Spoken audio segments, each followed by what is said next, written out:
ఈ వీడియోలో మనం జబర్దస్త్ మహేందర్ ఇచ్చే మూవీ రివ్యూస్ నమ్మొచ్చా లేదా అనే టాపిక్ గురించి మాట్లాడుకోబోతున్నాం. స్పెసిఫిక్గా జబర్దస్త్ మహేందర్ ఎందుకు, వేరే ఛానల్స్ ఉన్నాయి కదా తవ్యూ కానీ, మూవీ మ్యాటర్స్ కానీ, లేదంటే వేరే అదర్ ఛానల్స్ ఉన్నాయి కదా మూవీ రివ్యూస్ చెప్పేవి, కానీ జబర్దస్త్ మహేందర్ మీదే ఎందుకు వీడియో చేస్తున్నానంటే ఆ ఛానల్స్కి మనోడికి ఒక తేడా ఉంది, చాలా హ్యూజ్ డిఫరెన్స్ అయితే ఉంది. దాని గురించి మనం ఈ వీడియోలో మాట్లాడుకుందాం. ఇంకోటి ఏంటంటే, ఒకవేళ ఇది మహేందర్ బ్రో చూస్తుంటే, ఒకవేళ చూసినా చూడకపోయినా ప్రాబ్లం లేదు, చూడొచ్చు చూడకపోవచ్చు, పెద్ద విషయం కాదు. ఒకవేళ నేను ఈ వీడియో చూస్తున్నప్పుడు కూడా అర్థమవుతుందని చెప్తున్నాను. నాకు మహేందర్ బ్రో మీద ఎలాంటి పర్సనల్ గ్రడ్జ్ లేదు. నేను నా కంటెంట్లో భాగంగానే ఈ వీడియో చేస్తున్నాను.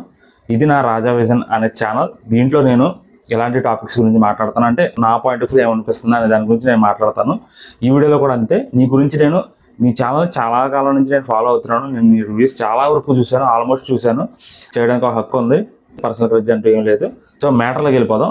మనోడు రివ్యూస్ చెప్పేది, వేరే ఛానల్ రివ్యూస్ చెప్పే తేడా ఏంటంటే, వేరే ఛానల్స్ ఉన్నాయనుకో పర్టికులర్గా ఒక సినిమా గురించి ఒక క్లారిటీగా చెప్పేస్తారు. అంటే దీనికి వెళ్ళొచ్చా వెళ్ళకూడదా, లేదంటే దీని స్టోరీ ఎలా ఎలా ఉండింది, లేదంటే ఎలాంటి ఎక్స్పెక్టేషన్స్ ఉన్నాయి సినిమా మీద, ఎలా తీశారు, ఎలాంటివి అని చెప్పి కొన్ని పాయింట్స్ ప్రకారం మాట్లాడతారు.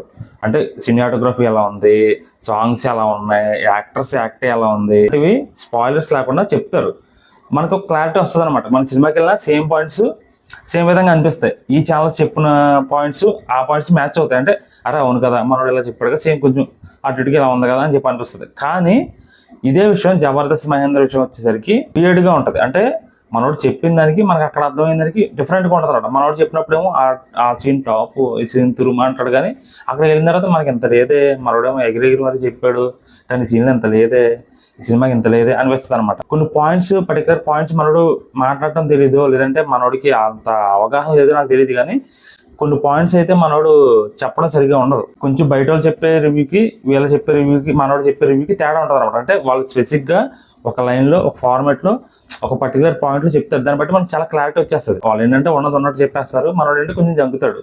తర్వాత రెండోది ఏంటంటే, పెద్ద హీరోలు పెద్ద యాక్టర్ సినిమాకి అయితే మనోడు ఒకలా చెప్తాడు, చిన్న యాక్టర్లో కొంచెం వేరే సినిమాలకి అయితే మనోడు ఒకలా చెప్తాడు రివ్యూ.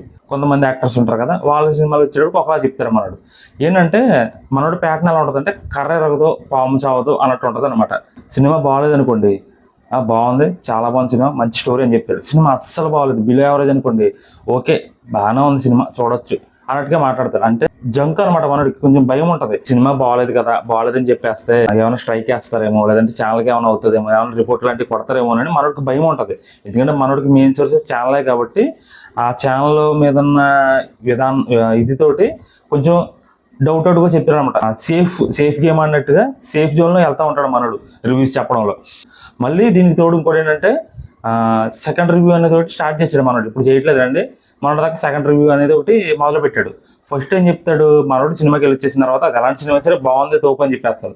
తర్వాత మిగతా వీడియోలు, మిగతా రివ్యూవర్స్ చూస్తాడు మనకు పర్టికులర్గా తెలియదు, కానీ టాక్ వస్తుంది కదా, బాగాలేదు సినిమా, అసలు యావరేజ్ అని చెప్పి. మనోడికి అప్పుడు ఏమనిపిస్తుంది, అరే ఇది సినిమా బాగాలేదని బయట టాక్ వచ్చింది, మనమేమో బాగుందని చెప్పేసాం, వ్యూవర్స్ ఏమన్నా మళ్ళీ మిస్ఇన్ఫర్మేషన్ ఇస్తున్నానని చెప్పి వ్యూవర్స్ ఏమైనా తగ్గిపోతారేమో, లేదంటే వ్యూవర్స్ ఏమైనా జంప్ అవుతారేమో అని చెప్పి మళ్ళీ సెకండ్ రివ్యూ అని చెప్పి దాంట్లో ఒకలాగా చెప్తాడు. ఫస్ట్ రివ్యూలో బాగుంది సినిమా, సూపర్ కేక్ అని చెప్పాడు అనుకో, మనోడు వచ్చేసిన తర్వాత కొన్ని గంటలకి పబ్లిక్ టాక్ ఇవన్నీ అవి ఉంటాయి కదా, అవన్నీ వచ్చిన తర్వాత ఇంకొకలా ఉంటారు కదా సినిమా మీద ఎక్స్పెక్టేషన్స్ జనాలకి. సో అప్పుడు మళ్ళీ మనోడు ఇంకో వీడియో చేస్తాడు సెకండ్ రివ్యూ అని చెప్పి. సినిమా యాక్చువల్గా మాట్లాడుకోవాలంటే సినిమా కొంచెం తగ్గినట్టే ఉంది చెప్పాలంటే. ఎలా ఉంది కొంచెం, ఆ సీన్ అలా పెట్టండి బాగుంది, ఇలా పెట్టండి బాగుంది. అదేంటిది రెండు ఒపీనియన్స్ ఏంటి ఒక రివ్యూ మీద, ఒక సినిమా మీద? సరే కొన్ని సెకండ్ టైం చూసినప్పుడు సెకండ్ టైం ఏమైనా సినిమాకి వెళ్ళావా, లేదంటే సెకండ్ టైం ఏమైనా దాంట్లో సీన్లు మారుస్తారా? ఫస్ట్ ఏది ఉందో లాస్ట్ వరకు అదే కదా ఉంటుంది. అది 100 రోజులైనా 70 రోజులైనా ఎంతకాలమైనా ఆ సినిమా కదా మళ్ళీ చూస్తారు. మళ్ళీ దాంట్లో ఇంకో డౌట్స్ ఏంటి నాకు అర్థం కాదు. సెకండ్ రివ్యూ ఏంటి అసలు? ఎవరన్నా ఏ ఛానల్ సెకండ్ రివ్యూ అనేది పెట్టాడా? ఎవరైనా సరే కలెక్షన్స్ చేస్తారు, లేదంటే వేరే వాళ్ళకి వచ్చిన రెవెన్యూ ఎంత అని చేస్తారు, వాళ్ళ రెమ్యునరేషన్ ఎంత అని చేస్తారు, ఇలా చేస్తారు. కానీ సెకండ్ రివ్యూ ఏంటి? సేఫ్ గేమ్ ఆడడం కాకపోతే. అంటే ఫస్ట్ బాగాలేదని చెప్పాడు అనుకో, సెకండ్ రివ్యూలో బాగానే ఉంది పర్వాలేదు అని చెప్తాడు. ఎగ్జాంపుల్ కన్నప్ప. ఫస్ట్ ఎగ్జాంపుల్ సినిమాకి ఏంటంటే, కన్నప్ప బాగాలేదు, కొంచెం తేడాగా ఉన్న సినిమా కొంచెం అదే బాగాలేదన్నట్టుగా చెప్పాడు, మనవాడు స్లాంగ్లో బాగాలేదని చెప్పాడు. తర్వాత మళ్ళీ సెకండ్ రివ్యూ పెట్టి సరిగ్గా ఆలోచిస్తే సినిమా పర్వాలేదు, ఓకే కొన్ని సీన్స్ బాగున్నాయి, అలా బాగున్నాయి, మళ్ళీ సినిమాని పౌడుకోవచ్చు. ఎందుకంటే ఆ టైంలో మంచు మనోజ్ గారు ఆ కేసులని కింగ్ చంద్రహాస్ మీద కేసు నడుస్తుంది, వేరే ఛానల్ మీద స్ట్రైక్ వేయడం అలాంటివి చేస్తున్నాడు కాబట్టి తన ఛానల్ వరకు రాకుండా సేఫ్ గేమ్ లాగా పర్వాలేదు మళ్ళీ సెకండ్ రివ్యూ అని పెట్టి పర్వాలేదు బాగుంది చూడొచ్చు అన్నట్టుగా మళ్ళీ పెట్టాడు. సో అదేంటి సినిమా అందరూ బాగలేదని చెప్తున్నారు కదా, అందులో ఏం నచ్చింది నీకు? ఆ లొకేషన్ సరిగ్గా ఉండవు, దాంట్లో గూడెమని చెప్పి చూపిస్తారు, దాంట్లో పాకలు అవి ఉంటాయి, వాళ్ళ సమావేశం 5 గూడెం ప్రజలు సమావేశం అయ్యారంటే అసలు ఎంత జనం ఉండాలి, ఎంత హడావుడి ఉండాలి, అక్కడ ఎలాంటివి ఉండాలి, అలాంటిది ఏమి ఉండదు, ఏదో పిక్నిక్లో కూర్చుని తింటున్నట్టు ఉంటుంది, మాట్లాడుకుంటారు అది. ఆ సినిమా సరిగ్గా సినిమాటోగ్రఫీ బాగోదు, అసలు ఫార్మేటే బాగోదు సినిమా అది. అలాంటి సినిమా ఫస్ట్ ఒక రివ్యూ చెప్పి మళ్ళీ సెకండ్ రివ్యూ చెప్పి ఎందుకు అలాగా? అది మానేస్తే చాలా బెటర్గా ఉంటుంది. సేమ్ ఇలాగే 2 or 3 అనుకుంటా ఎన్టీఆర్ గారు ఉండేది, దానికి కూడా అలాగే జరిగింది. ఆ సినిమా అసలు అలాంటి స్టోరీ ఎక్కడా లేదు, వాళ్ళు ఇప్పుడు దాకా చేసిన స్టోరీలో అదే బెస్ట్ స్టోరీ, ఇవే బెస్ట్ సీన్స్ అని పెట్టాడు. కానీ సినిమా టాక్ ఏంటి మనందరికీ తెలుసు, వార్ 3 వార్ 2 సంథింగ్ ఏదో ఉంది, కానీ ఎన్టీఆర్ గారు ఉన్న సినిమా ఆ టాక్ అంటే మనందరికీ తెలుసు. నేను సినిమా చూశాను, నాకు అంత నచ్చలేదు సినిమా అయితే, నచ్చలేదు, స్టోరీ కూడా అంత కొత్తగా అయితే ఏమీ అనిపించలేదు. మనోడు దాన్ని పొగుడుతా చేసాడు, హైలైట్ అన్నాడు, అలా అన్నాడు ఇలా అన్నాడు, కానీ సినిమాకి వెళ్తే అంత లేదు.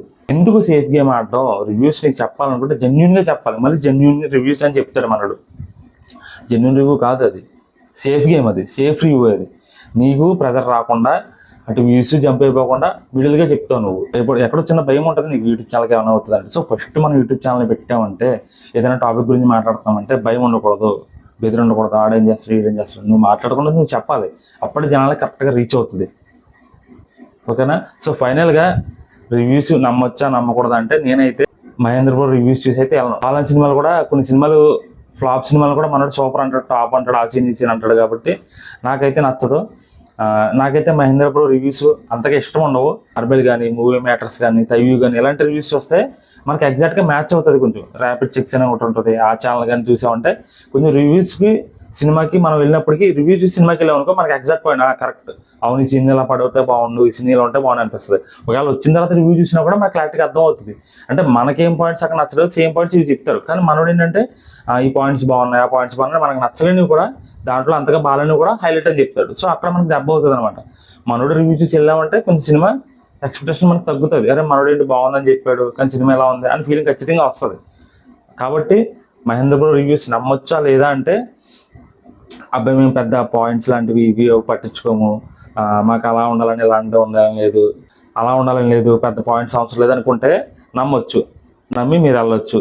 లేదు నాకు లాజిక్ ఉండాలి, పాయింట్ ఉండాలి, ప్రతి ప్రతి సీన్కి మనం కనెక్ట్ అవ్వాలి, లేదంటే ప్రతి సీన్కి ఒక స్పెసిఫిక్ మీనింగ్ ఉండాలి అని చెప్పి అనుకుంటే మీరు మహేంద్ర బ్రో చెప్పే రివ్యూస్ నమ్మొద్దు.